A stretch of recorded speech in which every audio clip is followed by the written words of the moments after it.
Wave of Titanic.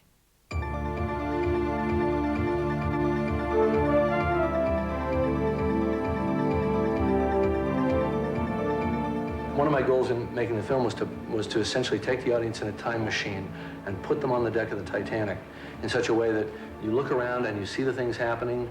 That's what was happening. Seeing her coming out of the darkness like a ghost ship still gets me every time. Director James Cameron was on a quest when he filmed his epic Titanic. It was a quest for truth. And in that quest, Cameron sent his cameras a frigid 2.5 miles down to the bottom of the North Atlantic Ocean. What he discovered and what we're showing you now had never been seen before.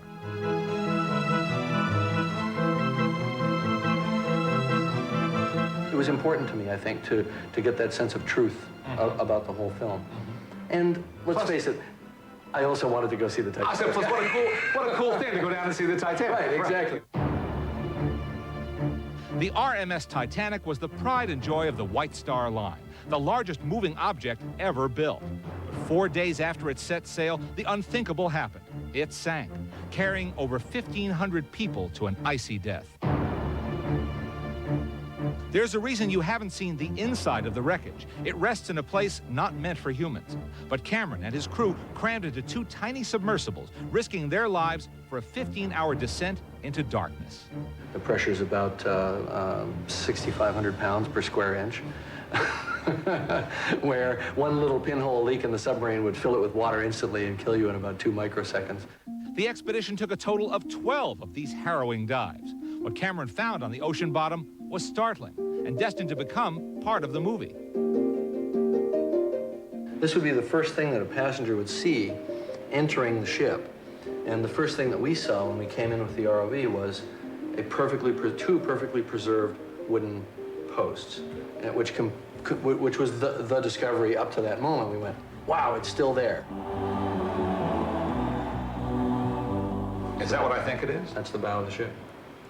And knowing that the bow was fairly intact, I actually wrote 2 critical scenes, or 2 very important dramatic scenes that take place right at that bow railing. I'm the king of the world!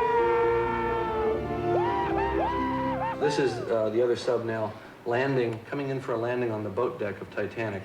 And this is what it looks like. These are the officers' quarters here. You can see the glass is still on the windows, the handrails are still on the walls, and it's in a remarkable state of preservation.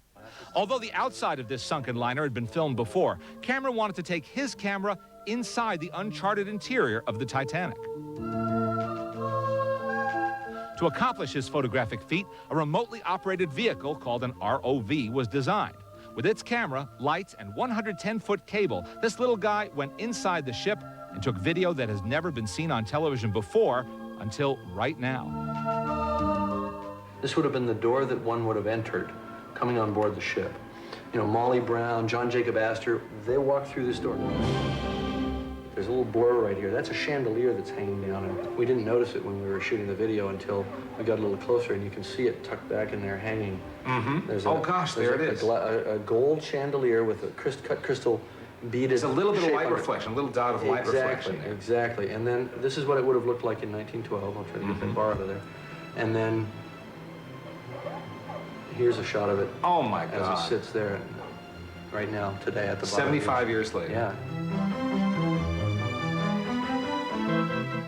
And you can still see some of the posts existing. Here's the curved that's your curved shape right there. And then we found the fireplace, which still has its wood uprights for the mantle still intact, a little crab crawling on. There's the fireplace as it was in 1912, and you can still see the marble. Incredible. And here's the remains of the fireplace, still in very good shape. Here's your marble panels on either side of the firebox, the gilt firebox.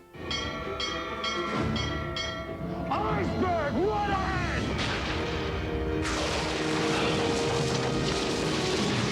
This is the A-deck promenade area here, and this would be the boat deck up here where everybody would have gathered when they launched the lifeboats. And the seafloor is about I think 80 or 90 feet down from this, you know, because the ship's so tall, it's like a 10-story building.